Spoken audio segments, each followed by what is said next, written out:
Bonjour, soyez les bienvenus dans ce nouveau numéro de Chemin de Traverse.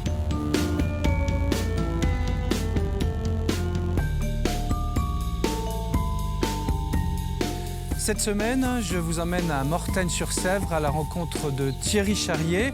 Géologue de formation, ce passionné de minéraux a carrément monté son propre musée, le Manche-Caillou. On y va tout de suite.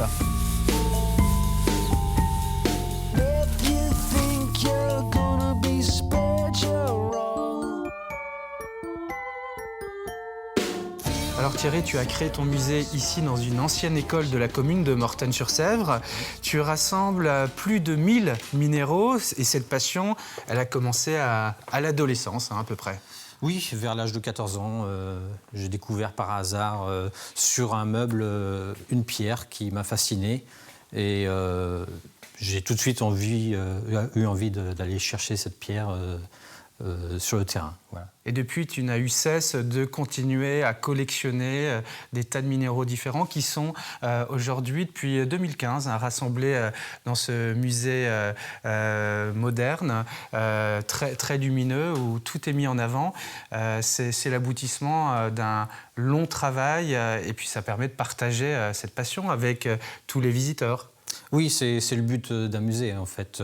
Une collection, c'est toujours intéressant à rassembler, mais quand on est vraiment passionné, on a envie de partager cette passion et de montrer ce qu'on aime. Qu'est-ce qui te fascine, toi, Thierry, le plus dans les minéraux ? C'est tout un univers, en fait. Les minéraux sont un peu partout. On les a sous nos pieds. Mais on ne les connaît pas forcément, pourtant ils sont là, c'est un petit peu comme vivre dans un monde sans le connaître. Et moi ça me fascine de savoir ce qui se passe en dessous. Sous nos pieds. Sous nos pieds.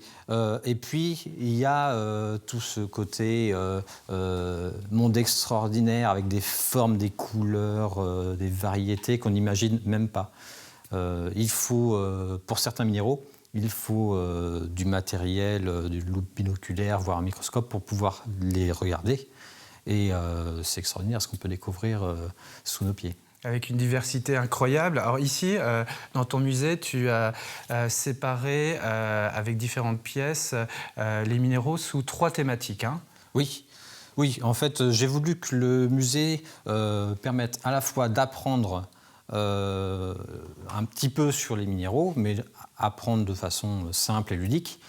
Mais j'ai voulu aussi que les gens s'amusent, se divertissent. Des textes courts, simples, rapides à lire, avec des familles de minéraux présentés, où on met en avant aussi leur utilité, leur fonction, leur utilisation souvent. Oui, parce que les minéraux, on n'en a plus vraiment conscience aujourd'hui, mais les minéraux servent à produire tout ce qui nous sert dans notre environnement, notre confort en fait. Par exemple, les chaussures. Les chaussures, par exemple, elles sont faites à partir de cuir. On en a dans une vitrine un peu plus loin. Oui, et donc on se dit, c'est du cuir, c'est animal. Non, c'est plus compliqué que ça, parce qu'en fait, pour obtenir des propriétés de cuir de chaussures, une certaine dureté, une résistance, il faut le tanner avec certains produits. Donc, on voit dans cette vitrine qu'il y a des minéraux à base de chrome. Ce chrome est essentiel pour la tannerie du cuir de chaussures. C'est un peu pareil sur la laine ? Oui, sur la laine, sur les tissus d'une manière générale, les textiles, on a besoin à la fois de colorants et aussi de fixateurs de colorants. Et on peut même aller plus loin. Dans certains textiles, on va chercher des propriétés particulières, comme par exemple les rendre hydrofuges ou ignifuges. Thierry, on va se retrouver dans un instant pour découvrir des minéraux qui vont vous fasciner, puisqu'on va vraiment approcher les couleurs et les formes du musée qui sont assez extraordinaires. Mais en attendant, on va aller rencontrer Yélène Danet. Lui, il est artisan, il travaille le cuir, il est à Fontenay-le-Comte. On se retrouve tout de suite au musée. C'est ici, derrière cette façade qui date du XVe siècle, au 94 rue des Loges, que Yélène Danet a ouvert son atelier. Ici, la matière première, c'est le cuir et il y réalise des pièces sur mesure pour une clientèle très ciblée. Autant pour les médiévistes, les fans de steampunk, les joueurs de jeux de rôle, mais aussi pour les boutiques de luxe, donc par exemple des sacs à main avec de la pierre incrustée. Et aussi, je fais des produits pour les motards, donc tout ce qui est sacoche, portefeuille, ce qu'on appelle les portefeuilles de biker. Il a été approché par le groupe Chaka Ponk pour qu'il leur réalise un chapeau haute forme en cuir, une de ses spécialités. Et comme pour ses autres créations, tout est dans le détail. La teinture noire, couleur naturelle du cuir. Dessus, j'ai incrusté en fait 2 cornes de capricorne. Donc c'est des vraies cornes, par contre, hein, je n'utilise pas de faux. Et surtout, le cuir, c'est un cuir qui provient de chez Hermès, donc un cuir qui est ce qu'on appelle du choix 1, donc un cuir sans rayures, impeccable, sans défaut, que je double en fait avec du veau. Après des études artistiques entreprises au Québec, il s'est naturellement tourné vers l'artisanat du cuir. Ses premières pièces, il les vend sur Internet et aujourd'hui, il a pignon sur rue avec son atelier. Comme je jouais beaucoup aux jeux de rôle en faisant du grandeur nature, donc des jeux de rôle où on est costumé dans la nature pendant 3-4 jours à interpréter des personnages, j'achetais des armures qui valaient une fortune. Et j'étais, mais ça aurait été cool avec plus des pièces comme ci, comme ça. Et un jour, j'ai rencontré quelqu'un qui m'a dit il y a tel artisan, il peut peut-être t'apprendre. Puis j'ai fait 8 heures de route pour aller rencontrer l'artisan en question et j'y suis allé au culot. Après une courte formation avec cet artisan, il complète son apprentissage dans les livres. Au fil des années, il peaufine sa technique, notamment le repoussage, qui lui permet la réalisation de motifs très détaillés. La fleur du cuir, le dessus, est enfoncée dans le cuir pour donner un peu de relief. Et après, je passe en fait un autre outil en dessous pour que ça bombe le cuir. Et pour ce qui est des finitions, il applique une teinture manuelle qu'il élabore lui-même.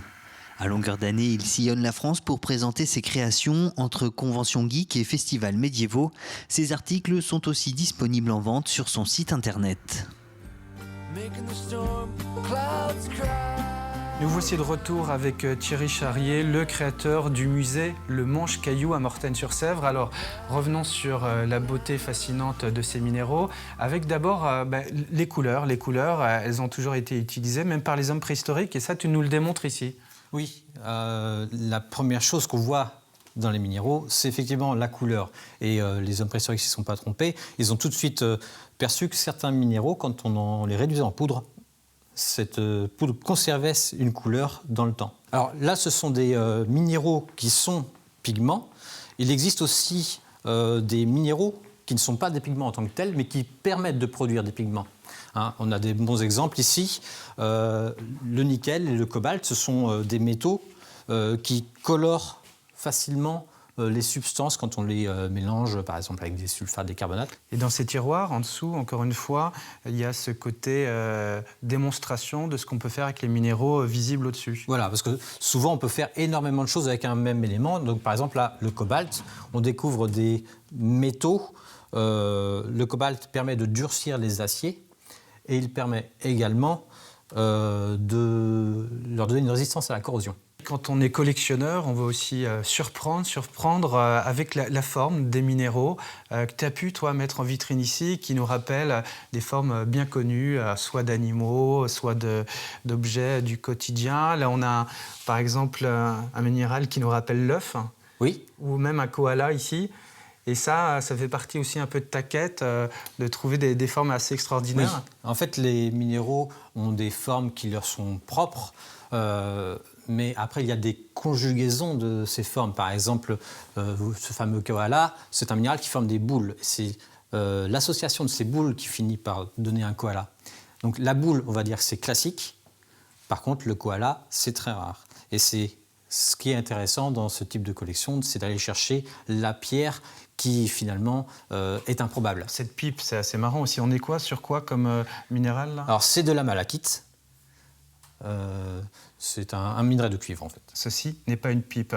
L'humour aussi dans les vitrines, c'est ce que tu as essayé de mettre en avant un peu. Oui, il y a de l'humour un petit peu partout dans le musée, parce que, encore une fois, les gens veulent s'amuser quand ils font une visite. Même si ça s'appelle un musée, c'est avant tout un espace ludique. Alors Thierry, comment est représentée la Vendée dans toute cette belle collection ? Alors, la Vendée, de réputation, n'est pas un endroit très connu pour les minéraux. Mais ça ne veut pas dire qu'on n'y trouve rien. Au contraire, il y a des choses très intéressantes, notamment dans le bocage vendéen, les fameux diamants de Chambretot, au fait, qui ne sont pas des diamants, qui sont des quartz, qu'on peut voir ici. En fait, ce sont des quartz noirs qui doivent leur couleur noire à la radioactivité ambiante. Hein. Les granites sont radioactifs et cette irradiation en fait, déstructure le quartz qui initialement était incolore. Alors, il existe aussi beaucoup d'autres choses en Vendée. On trouve des minéraux sur la côte, des calcites au cœur de la Vendée, des choses assez intéressantes. Et puis, il y a eu des exploitations. Il y a eu de l'antimoine extrait à Roche-Trejoux, le Boupère, les Brousilles. Et puis, pas si loin que ça, on a eu aussi des exploitations d'or. On n'est plus en Vendée, mais c'est tout près, c'est à Saint-Pierre-Mont-Limard, où il y a eu la plus grosse mine d'or du monde. D'ailleurs, il y a de l'or... Dans les Mauges. Dans les Mauges. Donc à côté d'ici, à côté de À côté d'ici, Mortagne-sur-Sèvre. ça a été une des mines les plus importantes en France, la mine de Saint-Pierre-Mont-Limard. Ah bon Aujourd'hui, d'ailleurs, on prospecte encore dans le secteur. Et on retrouve quelques petites pépites ici, qui viennent non pas de Saint-Pierre-Mont-Limard, mais juste à côté Saint-Rémy-en-Mauges, hein, qui sont des pépites somme toute petites, mais 5 mm et demi pour la plus grosse, c'est déjà pas mal pour la région. Et Cholet aussi. Et Cholet également, hein. C'est pas connu du tout, mais il existe un ruisseau aurifère au nord de Cholet. Il faut s'acharner un petit peu quand même pour trouver ces petites paillettes, mais en fait l'or n'est pas forcément rare en nombre de gisements, il est surtout rare en quantité. De l'or à Cholet. Dis donc. Alors ça paraît bien petit. C'est pourtant pas mal pour la région. Il existe dans une autre pièce quelque chose de beaucoup plus impressionnant. On va aller voir ça. Je te suis. La plus grosse pépite d'or du monde. Donc ici, tu mets en avant une reproduction de cette pépite qui est elle-même quelque chose de très rare, hein, cette reproduction. Ça a été trouvé dans le désert australien. Il a été très difficile de la déplacer, c'est pour ça qu'on l'a... C'est très lourd, alors. C'est très lourd. En fait, c'est surtout très dense. Pour donner un comparatif, 1 litre d'eau, c'est 1 kg. 1 litre de granit, que nous trouvons déjà lourd, dense, c'est 2,7 kg. Oui. 1 litre d'or, c'est à peu près 19 kg. Ok. En tout cas, Thierry, merci de nous avoir fait partager ta passion pour ce monde fascinant des minéraux. Et puis, quant à nous, on se retrouve pour un nouveau numéro de Chemin de Traverse très bientôt.